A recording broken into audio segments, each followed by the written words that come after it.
Muito boa noite a todos. É com muita alegria que retorno a essa abençoada casa, onde temos grandes amigos, companheiros já de algumas datas, e eu fico muito feliz quando eu tenho oportunidade de voltar. Muito obrigado à direção da casa, principalmente ao seu Bazan, que sempre nos acolhe com tanto carinho, e a todos vocês que vieram participar conosco nessa noite. Que possamos refletir no nosso Evangelho de Nosso Senhor e que possamos aproveitar bem essas reflexões para o nosso dia a dia. O Evangelho de Jesus é uma carta de amor para a humanidade. Tudo o que Ele deixou para nós é celestial, porque vem de um mundo superior.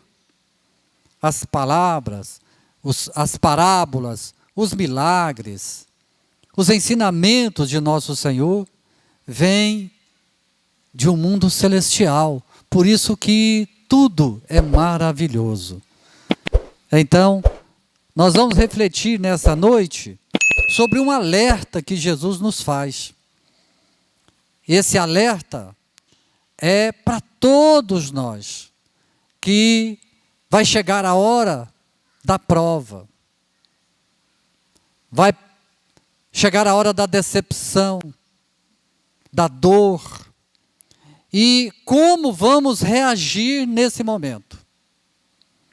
E nosso Senhor vai fazer um alerta para nós aqui, que nós devemos guardar bem. Então, vai falar da casa na rocha. Jesus usava muito comparações, né? Ele usava coisas materiais para falar coisas celestiais. Quando ele fala a fé do grão de mostarda, a pesca da rede, né? O filho pródigo, ele quer dar um recado celestial, né? Então, nós temos que tentar esmiuçar as palavras dele para o nosso dia a dia. Então, vamos ver o que ele quer dizer com casa na rocha. Será que ele está falando da casa mesmo? Claro que não. Ele vai falar do nosso coração. E esse alerta está no Sermão da Montanha. O Sermão da Montanha que começa com as bem-aventuranças, palavras lindas, bem-aventurados, misericordiosos, bem-aventurados puros de coração. Que coisa mais linda, que homem poderia dizer isso? Só alguém que veio lá do céu mesmo. E o Sermão da Montanha são 3 capítulos do Evangelho de Mateus, capítulos 5, 6 e 7. E quando ele vai encerrar o Sermão da Montanha, ele vai encerrar com essas palavras aqui. É como se fosse a gente aqui fazer uma palestra e no final a gente fala o quê? Olha, gente, para encerrar, eu quero falar tal coisa. E a gente fecha, né, o raciocínio. Então Jesus faz o Sermão da Montanha, coisa mais linda. E depois de 3 capítulos, ele vai encerrar dessa forma aqui. Eu vou ler e a gente vai refletir depois. Olha as palavras de Jesus. Então, no encerramento, ele vai encerrar dessa forma. Todo aquele, pois, que escuta minhas palavras e as pratica, compará-lo-ei ao homem prudente, que edificou sua casa sobre a rocha. E desceu a chuva, e correram os rios, e assopraram os ventos, e combateram aquela casa, e ela não caiu, porque estava edificada sobre a rocha. E aquele que ouve as minhas palavras e não as pratica, compará-lo-ei ao homem insensato, que edificou sua casa sobre a areia. E desceu a chuva, correram os rios, assopraram os ventos, e combateram aquela casa, e ela ruiu, e foi grande a sua queda. E aconteceu que, concluindo Jesus esse discurso, a multidão se admirou da sua doutrina. Então veja bem, qualquer engenheiro sabe que para edificar uma casa, um edifício, a sua base tem que ir fundo, até encontrar a rocha, para que suporte tanto o peso quanto os abalos da natureza. Enfim, tem que ter uma base firme, para que o prédio não caia. Então Jesus, já há 2000 anos atrás, sabia disso. E aí ele vai comparar o nosso coração, a nossa fé, à casa. Onde está a tua fé? Onde está a minha fé? Para quando chegar a tempestade, para que a gente não se abale, não caia numa depressão, numa revolta, num suicídio. Onde está a tua fé? A sua segurança? A minha segurança é no meu patrimônio. Eu tenho muito patrimônio. Tem coisa que o dinheiro não compra. Eu tenho muito dinheiro, essa é a minha segurança. Dinheiro não compra tudo. Eu sou jovem, tenho força, energia. Qualquer um pode partir amanhã. Eu sou famoso. A fama passa. Então, onde que eu tenho a minha segurança? Só Jesus, gente. Quando a gente coloca a fé, a minha certeza, a minha segurança no Cristo, quando chegam os abalos da vida, e você viu que ele falou, que ele comparou nas forças da natureza e humana, porque ele fala, correr os rios, soprar os ventos, caiu a chuva e combateram aquela casa. Quer dizer, até inimigos humanos nós teremos. Perseguição, decepção.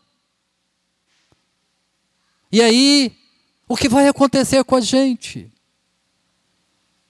Aí ele nos alerta. Todo aquele que escuta minhas palavras e pratica, quando chegar as tempestades da vida, a sua casa não vai cair. Ou seja, o nosso coração, nós estaremos seguros. Então eu fico pensando, sabe, se a gente está firme mesmo, porque nós somos tão frágeis, nós somos tão pequenos, a gente vê todos os dias, quando chega um problema, a gente abala, a gente perde as estribeiras, como se costuma dizer. Então nós temos que buscar onde? E aí, eu vou pegar duas pessoas do Evangelho, e a gente refletir nessas duas pessoas, e ver o que essas duas pessoas podem nos ensinar para o dia de hoje. Então nós vamos pegar Pedro e Maria de Betânia. Talvez você tenha ouvido falar pouco de Maria de Betânia, mas Pedro era o homem de confiança de Jesus. Pedro, para se ter uma ideia, foi o anfitrião de nosso Senhor. 3 anos Jesus morou na casa de Pedro. Pedro viu os maiores milagres que essa terra assistiu. Ele viu cegos enxergarem, paralíticos andarem. Pedro viu leprosos serem limpos. Ele andou sobre as águas, ele viu Jesus andando sobre as águas e chegou a andar também. Impressionante. E Pedro, eu gosto muito de Pedro, porque ele é muito transparente. Ele dá a cara para bater. ele dá opinião, ele fala. Sempre é Pedro que se apresenta no Evangelho. Pode observar, aqui, né, o que eu citei, andar sobre as águas. Que, Senhor, se és tu mesmo, faça com que eu vá ao teu encontro. Ele, né? Os apóstolos, tudo com medo naquela tempestade. Quem fala? Pedro. Se é o Senhor mesmo, faça que eu vá ao seu encontro. Então, Pedro, ele é transparente. E é isso que Jesus falou, o quê? Tu és Pedro. E sobre essa rocha, porque Pedro é pedra, erguerei minha igreja. Pedro. Ninguém nasce Pedro. Nasce Simão. Então Pedro vai ter que se transformar. E a gente vai ver com Pedro que não basta ver milagre. Não basta fazer milagre. Não basta saber de milagres. Como disse Paulo, que também não nasceu Paulo, nasceu Saulo. O que Paulo vai dizer? Né? Não, de que adianta eu dar todos os meus bens aos pobres se não tiver amor? De nada vale. Dar meu corpo para queimar se não tiver amor? De nada vale. Então, por que Pedro vacilou? Ele era aquele que tinha mais recursos para não vacilar. E negou Jesus 3 vezes. Imagine, aquele homem de confiança, o líder do grupo, aquele que tinha mais recursos íntimos, quando chega na hora H. E aí nós vamos aprender com Pedro, que teve que aprender que nós temos que amar. Temos que amar. O amor é que vai nos dar segurança. Saber, não adianta. Então veja bem. Na última ceia, eles acabam a ceia, estão indo para o Monte das Oliveiras, Jesus e os 12. E ele para e fala: o Filho do Homem vai ser entregue aos sacerdotes, e todas as suas ovelhas se dispersarão. Quem fala? Quem fala? Pedro. Não. Eu não, Senhor. Eu não nego o Senhor, não. E Jesus fala: Pedro, eu orei por ti essa noite, Pedro. Senhor, eu não te abandonarei nunca. Pode ter certeza. Pedro. Senhor, eu te seguirei. Eu não vou vacilar. Eu estou contigo, Senhor. E aí vem Pedro, antes que o galo cante: tu me negarás 3 vezes. Eu morro por ti, Senhor. Eu morro por ti. Pedro. Avisando, alertando. 3 horas depois. Por quê? E aí, faça essa pergunta ao seu coração. Na hora H, na hora que precisa. Já pensou, por exemplo, seu pai, um irmão seu, precisando do seu testemunho?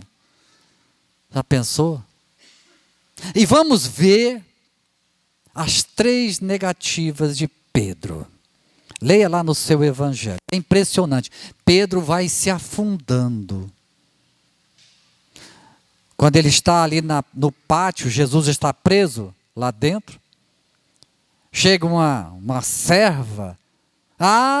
Você é discípulo daquele que está preso ali dentro, não é? A primeira negativa, não sou. Não sou.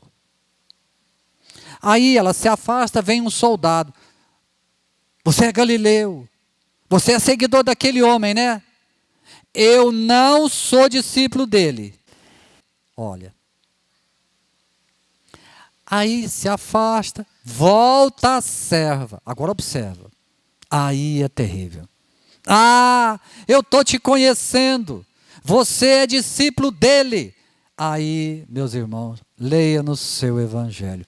Eu não conheço esse homem. Aí Jesus já não é Jesus, não é Messias, não é Salvador, é homem. Eu não conheço esse homem. Aí ele vai fundo. Quando ele fala isso, o galo canta. E os olhos dele se cruzam com o de Jesus. Ele cai num remorso tão profundo. Ele cai num pranto, ele começa a chorar, sai desesperado daquele lugar. Cai numa noite febril. Ele só vai acordar de verdade, conscientemente, no domingo. Tamanho remorso. Vocês já imaginaram as noites de Pedro? As noites dele, quando o galo cantava pela madrugada? Quanto de lágrimas Pedro deve ter chorado? O galo acordar ele. E ele lembrar de quê? Então, me impressiona a dor que Pedro passou.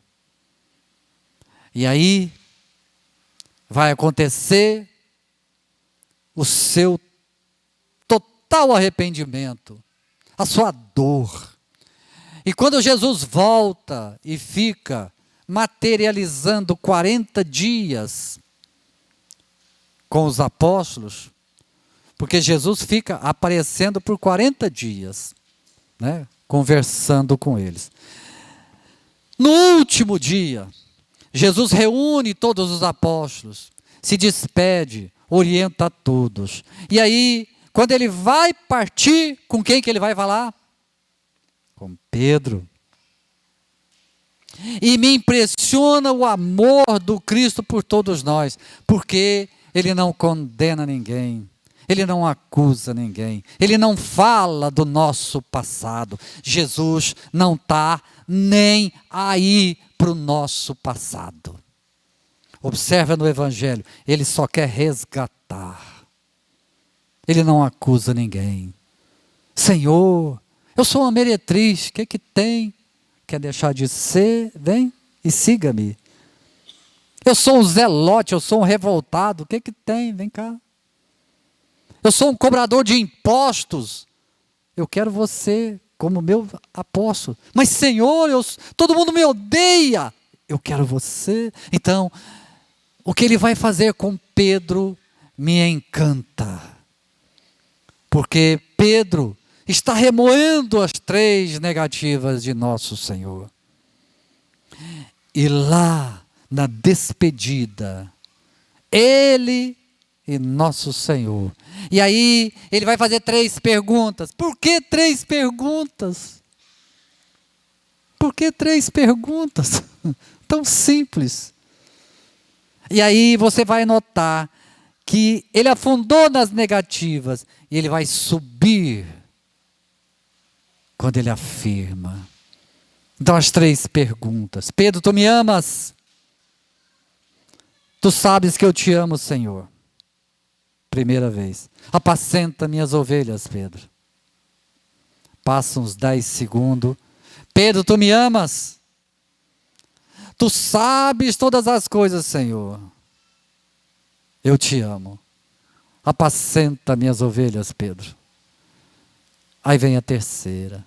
Pedro, tu me amas? Ai, quando ele faz a terceira, Pedro desaba num pranto. E aí ele fala, tu sabes todas as coisas, Senhor. Eu te amo, Senhor. E ele vai lá em cima. Eu te amo, Senhor. Naquele momento ele resgata o Pedro. E aí, nosso Senhor parte. E eles abrem a casa do caminho, em Jerusalém. A casa do caminho, que Pedro tão bem dirigia. Leia lá Paulo e Estevão, vocês vão ver que Pedro é o grande pacificador dos apóstolos. Onde estava uma discórdia, a hora que Pedro chegava, opa, o Pedro está chegando. Paz.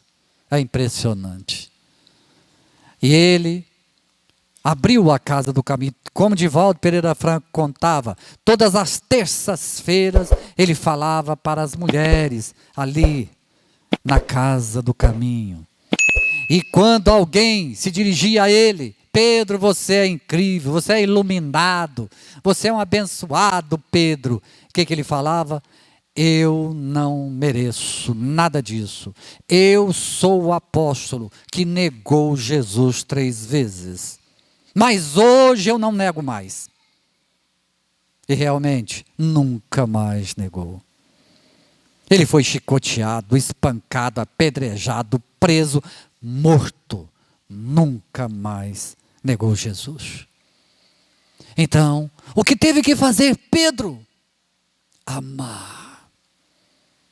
Se transformar em uma pessoa que ama. Ele se transformou tanto que conta os Atos, que quando ele chegava no templo de Jerusalém, os pobres, miseráveis, famintos, doentes, sentavam onde Pedro ia passar. Às vezes, a sombra de Pedro curava. Certo dia, ele chegando no templo, estava lá um paralítico, 30 anos. Paralítico. Estende as mãos e pede uma moeda. Pedro procura uma moeda e fala ao paralítico: eu sou tão pobre quanto você. Eu não tenho uma moeda. Não tenho. Mas eu tenho um amor por Jesus. Eu quero te abraçar. E ajuda o paralítico, abraça, e no mesmo instante ele cura o paralítico. Então Pedro passa a não assistir mais milagre, mas fazer pelo amor. E o que Pedro fez? Olhou no espelho. Eu errei, mas não erro mais. Ao contrário de Judas, que errou, arrependeu e não teve coragem de olhar no espelho e se enforcou. Assim, meus irmãos, nós temos que entender que nós temos que colocar o nosso coração nas mãos do Cristo. A nossa segurança, quando nos encontramos diante de um exame, em que perdemos o chão, para quem apelamos? Para o dinheiro? Para quem? É para o Cristo. É Ele que é a solução. É interessante que às vezes a pessoa tem o dinheiro, paga a cirurgia, paga o melhor hospital, não falta remédio, tem enfermeiro particular, mas quando vai fazer a cirurgia, quando vai para o hospital, o que fala? Ah, meu Deus do céu, me ajuda. Uai, as coisas não vai resolver, não? O dinheiro, tudo não vai resolver? Resolve com a permissão do céu. Porque se o céu falar, vamos embora, não tem dinheiro. Se o papai do céu falou, vamos embora, não vai dar certo, vai ficar sequela. Porque é o céu que resolve. Assim, quando a gente coloca a fé e trabalha essa fé no bem, esse pedido ao céu vai amenizar a nossa dor, vai fazer com que a gente não se revolte. Quantos estão acamados, gritando de raiva, eu não mereço, onde que foi que eu errei? E aí, a gente lembra de Maria, mãe de Jesus, aos pés da cruz, serenamente chorando. Não acusou ninguém. Os soldados estavam ali e ela chorando serenamente. Que força! Então, eu vou lembrar de Maria de Betânia, para nós entendermos o que devemos fazer para quando chegar a dor, a gente ter força. O Evangelho de Jesus, Mateus, Marcos, Lucas e João. Maria de Betânia é citada 3 vezes. Eles citam Maria de Betânia 3 vezes. E aí, nós vamos ver como nos colocar diante do Cristo para ter força. Como que Maria vai se apresentar diante de Jesus nas 3 oportunidades. É impressionante. Eu fico maravilhado, encantado com Maria de Betânia. E você vai ver como que ela age, como que se ela chega perto de Jesus nas 3 oportunidades. Você nunca mais vai esquecer disso. Primeira vez, Maria de Betânia é irmã de Marta e de Lázaro, que foi ressuscitado por Jesus. Então, certo dia, Maria de Betânia, Marta e Lázaro. Jesus sempre ficava na casa deles quando ia a Jerusalém. Ficava em Betânia. Olha a envergadura espiritual desses 3. Ser anfitrião de Jesus. Então Jesus ia para Jerusalém, ficava 5 quilômetros mais ou menos, ia a Jerusalém, voltava e dormia, passava a noite com os apóstolos na casa de Marta, Maria e Lázaro. Então Maria de Betânia, a primeira vez que ela é citada, Jesus chega na casa deles e Marta está correndo com os afazeres, né? Faz daqui, faz dali, correndo com os afazeres. E aí, onde está Maria? Ajoelhada aos pés de Jesus. Marta vem e fala: Senhor, pede para Maria, para ela me ajudar. Eu estou correndo aqui com as coisas. E você sabe o que Jesus falou, né? Marta, Marta, uma só coisa te basta, Marta. Você está muito aflita com as coisas. Maria escolheu a melhor parte e que não lhe será tirada. Olha! Então Maria, no momento, está aprendendo. E Jesus fala ainda para nós: aprendei de mim, aprenda comigo, que sou brando e humilde de coração. A gente aprende na internet, aprende com os amigos, aprende na escola, aprende com o pai, com o amigo, sei lá. Vai ler sorte, já viu como né, o mundo aí lê sorte? Ainda bem que lê sorte, né, não lê azar, né? Você já viu alguém, eu vou ler azar, né? E aprende com todo mundo e não aprende com Jesus. Nós temos que aprender com Jesus, que é a verdade. Ele que é a verdade. E a gente aprende com todo mundo. E ele ainda fala: aprendei de mim, aprenda comigo. Ele que é a verdade. E por falar nisso, você sabe daquela história da verdade e da mentira? Conta-se que a verdade e a mentira encontraram lá no mundo espiritual, né? Aí a mentira falou: dona Verdade, a senhora sumiu lá da terra, uai, o que aconteceu? Aí a dona Verdade falou: o povo lá na terra não gosta de mim, não. Que isso, dona Verdade? Gosta sim. Ih, é só eu aparecer dar confusão. Eles não gostam de mim, gostam da senhora, gostam da mentira. Não, dona Verdade, que isso? Vamos nadar? Vamos nadar. Aqui perto tem um lago, vamos lá nadar? Vamos. Aí a dona Mentira correu na frente, tirou a roupa e pulou na água, né? Aí falou: entra, dona Verdade, entra, a água está uma delícia. A dona Verdade falou: essa água deve estar gelada. Ela só fala mentira, né? Aí tirou a roupa e entrou também.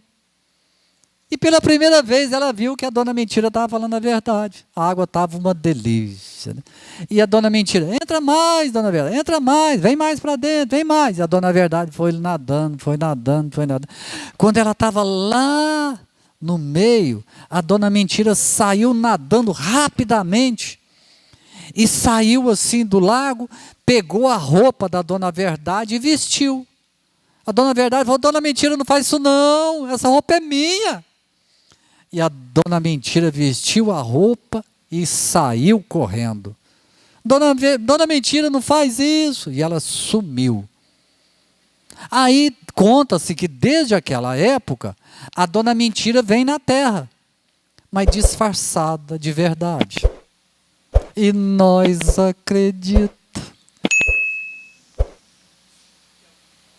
E ela vem toda bonita, ela promete coisas, ela fala que você é lindo, que você é inteligente, e ela engana todo mundo, né? E ela está na política, na religião, na sociedade, e ela fala, ela promete, ela é toda bonita por fora, mas é mentira. E conta-se também que a dona Verdade, ao sair do lago, falou, eu não vou vestir essa roupa. Por isso que ela, quando ela vem no mundo, ela vem nua e crua. E quem é que quer verdade nua e crua? Ninguém quer. Quando a verdade aparece, nós mata. Ora, começou com ele. Quando Jesus começou a falar, o que a gente fez? Mata. Sócrates começou a falar, mata. Gandhi começou a falar, mata. O Tiradentes lá em Minas, na política, mata. A gente mata mesmo. Não fala a verdade, não. Nós manda matar. Então, a vida vai correndo. Primeira coisa, primeiro conselho de Maria de Betânia, aprenda com Jesus. Aprenda, para a gente ter base. E aí, a segunda vez que Maria é citada, Simão, não é Simão Pedro, Simão, ex-leproso, foi curado por Jesus, e ele oferece uma ceia para Jesus.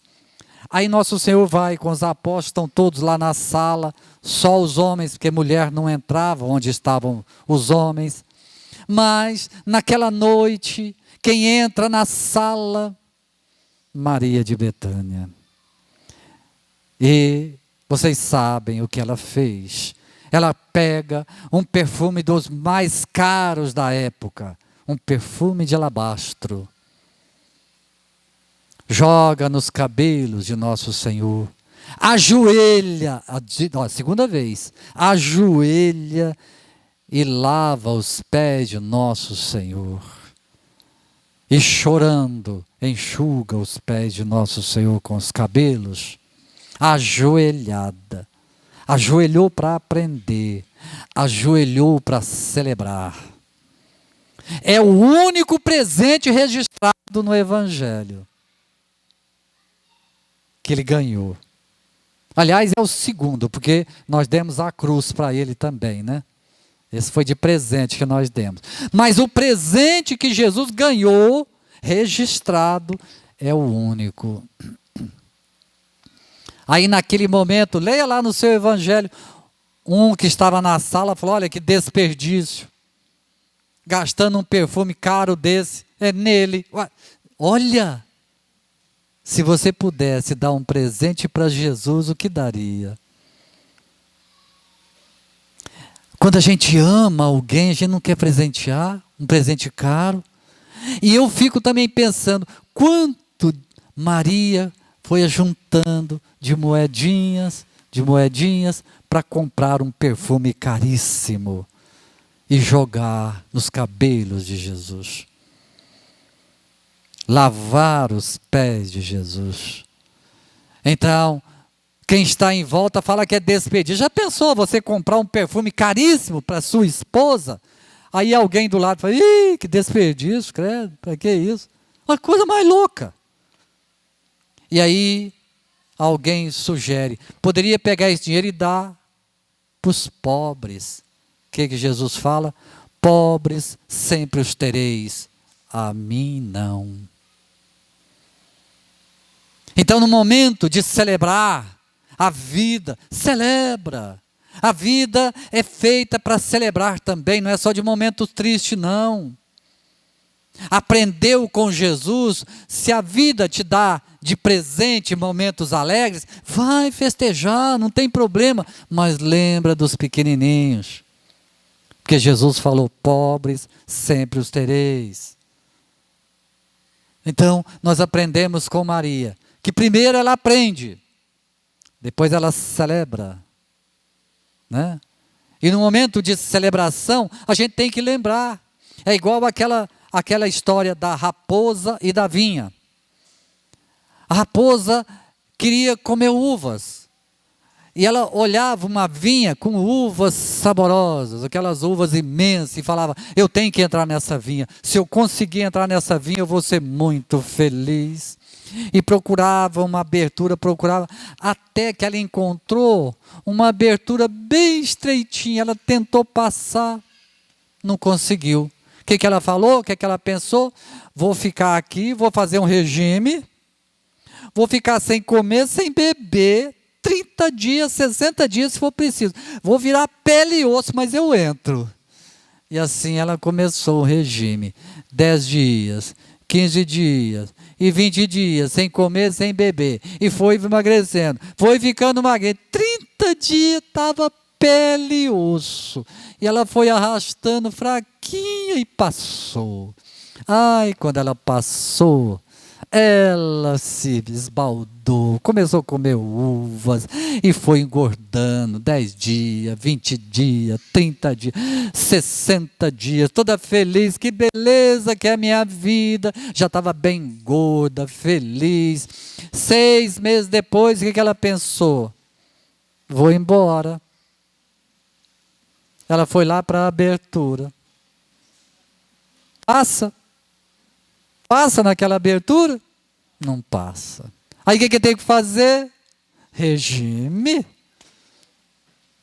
30 dias para entrar, 60 para sair. A nossa vida não parece isso também, não. A gente chega aqui nesse mundo pequenininho, banguelinho, peladinho, sem nada. E a gente vai ajuntando, que felicidade, que bom, isso é meu, é meu, é meu, é meu. Aí um dia, papai do céu, vamos embora. O que nós temos que fazer? Regime. Regime. Tem que deixar tudo, né? E sair da vinha. E a gente tem que deixar, vocês já viram? Nós somos tão pão duro, que nem morto dá. Ué. Você já viu o testamento? Quando a pessoa tem bens, ela faz um testamento. Você já viu como que é o testamento? Deixo para minha mulher tal coisa. Deixo para o meu filho. Ele não dá não, deixa. Se pudesse ele levava.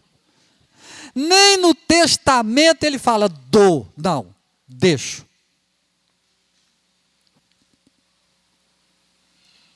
E você já viu testamento de espírita? Testamento de espírita é pior, porque ele fala, vou deixar para o meu bisneto, que é eu que vou reencarnar, vou deixar tudo para ele. Uai, ele volta e pega tudo de volta, né? Então, Maria de Betânia aprende, celebra. E aí, o que vai acontecer?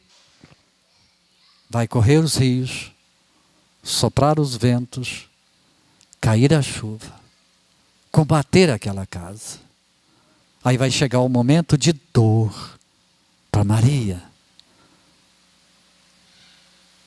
Lázaro fica doente. Marta escreve para Jesus, manda um recado para Jesus. Senhor, Lázaro está doente. Nosso Senhor demora 3, 4 dias para chegar. Quando ele chega, Lázaro está sepultado. Quando ele está chegando em Betânia, avisam para Marta, Jesus está chegando. Ela corre ao seu encontro. Na entrada de Betânia, lê lá no seu evangelho. Quando ele chega, Marta chorando, fala, Senhor, ele já está sepultado. E Jesus pergunta por alguém. Por quem? Por quem? Cadê Maria? Leia lá. Cadê Maria? Marta manda chamar Maria. Ela vem correndo. Quando ela chega, o que ela faz? Se atira de joelhos aos pés de Jesus. Senhor, se tu estivesse aqui, meu irmão não teria morrido. E Maria chora. E Jesus chora vendo Maria chorar. Pega nas mãos, levante-se, Maria. Hoje você vai ver a glória do Pai. Onde está Lázaro? E aí vocês sabem o que acontece. Você quer aprender? Ajoelha! Ajoelha! Quer celebrar a vida de alegrias, de momentos lindos que você tem? Ajoelha aos pés de Jesus, para não fazer bobagem, para ficar equilibrado. A sua vida te deu tudo, te deu dinheiro, muito bom, mas com Jesus. No momento da dor, quando não há nada para fazer, ajoelha. Entregue o coração a Jesus. Senhor, só tu mesmo, Senhor. Se tu estivesse aqui, Senhor, meu irmão não teria morrido, meu netinho não teria morrido. Então antes, entreguemos o coração a Jesus. Quem sabe tem um milagre, tem a cura. Nós sabemos os recursos do céu? Quem de nós sabemos o recurso do céu? Então nós temos que pedir. Pede sempre. Pede. Porque enquanto há uma lágrima na terra, tem uma lágrima no céu. Pode ter certeza que quando você chora, tem alguém chorando lá do outro lado. E o céu tudo fará para que a nossa dor seja menor. Se não for possível curar, pelo menos aliviar. Assim, nós aprendemos com Pedro, que aprendeu a amar, a colocar o coração no fundo, a base da fé lá no fundo, não ficar rasteiro. A minha fé é no Cristo, é rocha. Aí, quando chegar o momento da dor, nós estaremos firmes. Vamos chorar? Claro. Vamos sofrer? Claro. Mas não vamos cair no desespero. Não vamos morrer em vida. Quantos estão por aí mortos em vida? Eu não tenho esperança de mais nada. Eu não tenho vontade de viver. Acabou para mim. Não quero mais. Estão mortos em vida. Com o Cristo, Ele ergue. Levante-se, Maria. Hoje tu verás a glória do Pai. Levanta. Isso que é a casa na rocha. Então a lição desta noite é para todos nós. Porque a dor vai chegar para todos nós. E que tenhamos forças, equilíbrio, fé segura em nosso Senhor Jesus. Muito obrigado.